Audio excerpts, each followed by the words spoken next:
This is our bedroom in our little cottage in Donegal. This is the beforehand when we just moved in, and we have taken down the chimney between the two bedrooms over the last few videos, and the mess, the rubble, but it was finally taken down. But before it all, I had to plan and design how I wanted the bedroom to look. So here is my inspiration of the design of our bedroom.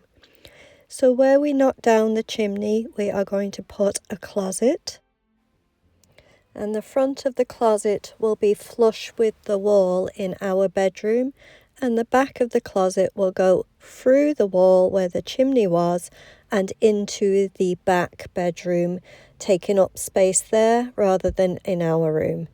And the reason we went with huge mirrored doors in the front was to give more light reflection from the window to make the room more spacious and more airy, and to also give it the reflection of a double room, meaning that it makes it look bigger because it looks double the size. When designing a bedroom, prioritize a restful atmosphere by focusing on layout, lighting, and storage to create a functional, comfortable, and personalized sanctuary. Make sure you think of the layout, the space planning, comfort, the furniture, lighting, layers of lighting, storage solutions, and the colour and the mood of the room. Make sure you know the functionality of the room. A bedroom, of course, is for sleeping and relaxing, but if you need to do makeup or your hair and things like that, you'd need a vanity, maybe even a desk, or just a comfy little nook area. Add personal touches with textiles, rugs, throws, artwork, and natural elements like plants to make the space feel more authentic and cosy. For this bedroom, it was easy for the bed position. It needed to be on a wall that you could see through the window to the beautiful views. When you open up the curtains, sit up in bed, have a coffee maybe while you're getting ready for the day. The views are the main part. There's not much artwork needs to go into this room, as the art is out the window. Once you decide where the bed's going to go, and as I say, in this case it was very easy, the other piece of furniture kind of fall in place. You need bedside tables next to the bed, and then some maybe drawers for putting your clothing. So I usually sit down quietly, have a think of what I want the room to look like, feel like, and what style I want it to be. Again, with all the rooms of the house, it'll be white walls, but the bedrooms will be carpet to give that warmth, texture, and just be more cozy under the feet. So going for a regular, medium grey carpet, not too thick, but also nice and cozy. Also, like the living room and all the other rooms, I'll be doing curtains to the floor. So it's full length. That gives the room an illusion that it is taller than what it really is. Cutting off curtains halfway down the wall, not touching the floor, is just like cutting the room into a certain height, where if you go all the way down to the floor, it makes it look taller. Just a little bit of a quick tip there. The bed will be some kind of grey, medium grey headboard, just a regular, what's in fashion right now. Haven't decided on which one. If you have a preference, which one do you like best? But it'll be basic grey. But if we do normal just grey on everything, it will just be boring and dull, like this room here. It needs some warmth. That's where you bring in lighting and also textures like wood.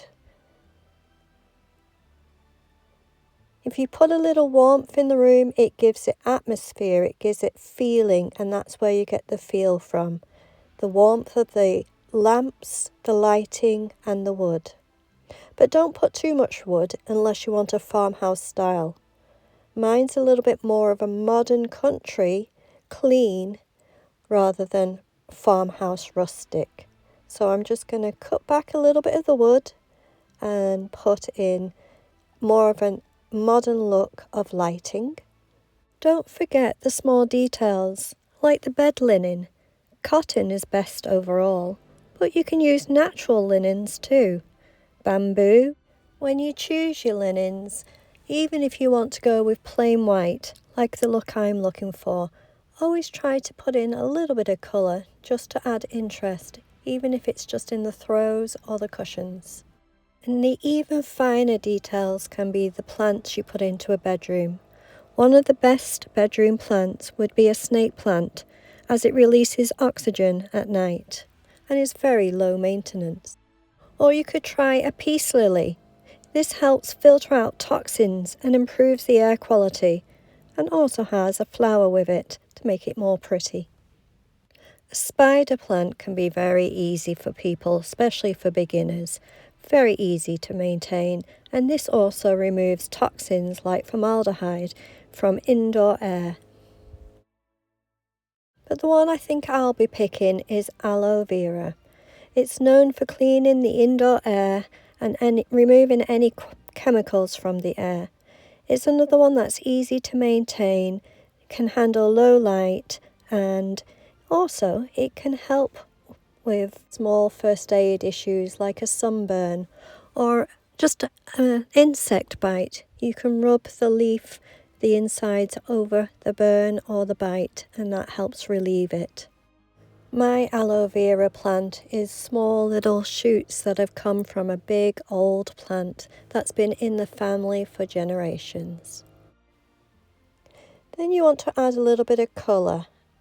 I want to put in some light greens, maybe light blues, just to mix up the grey so it gives it a bit more colour, again more texture and more feeling.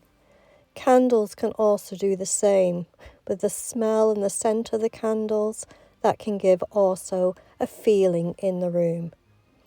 Throws over the chairs or bench or your bed, that's another way of putting warmth, colour and texture in the room.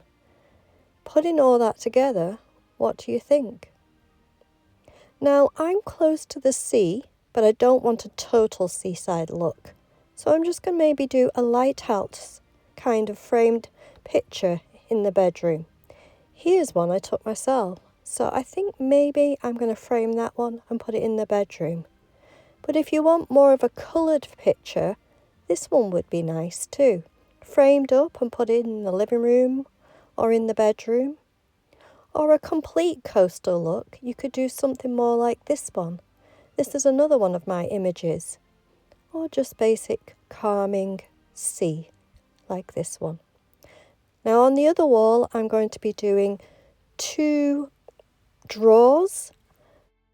I'm going to be doing a vanity with a mirror to do makeup, that kind of thing. Sit, do makeup, do my hair, and have the mirror would be on the wall next to the door going out of the bedroom. And then we've got the window wall, the closet wall that's opposite the window with the big giant mirrors, and then also the headboard on the other wall. So I'm going to add some more images, more framed photos, and I'm thinking of the giant causeway for those.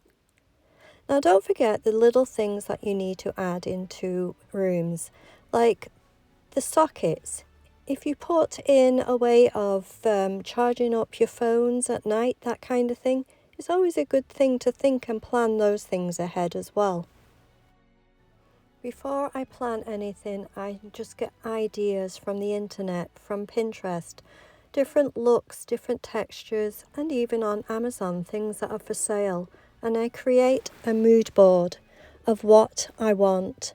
I have the textures of the cushions, the curtains, the carpet, and also the throws, the lighting. But with the neutral greys and the whites, it brings it more into a modern country feeling rather than too rustic.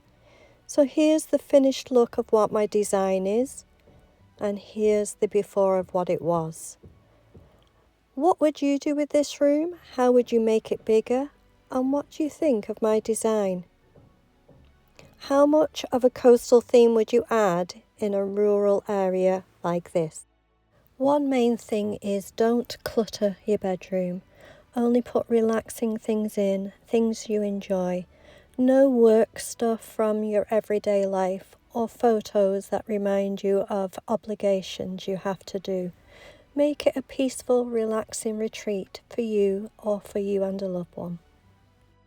With warmth, texture, a little bit of colour and a small hint of coastal.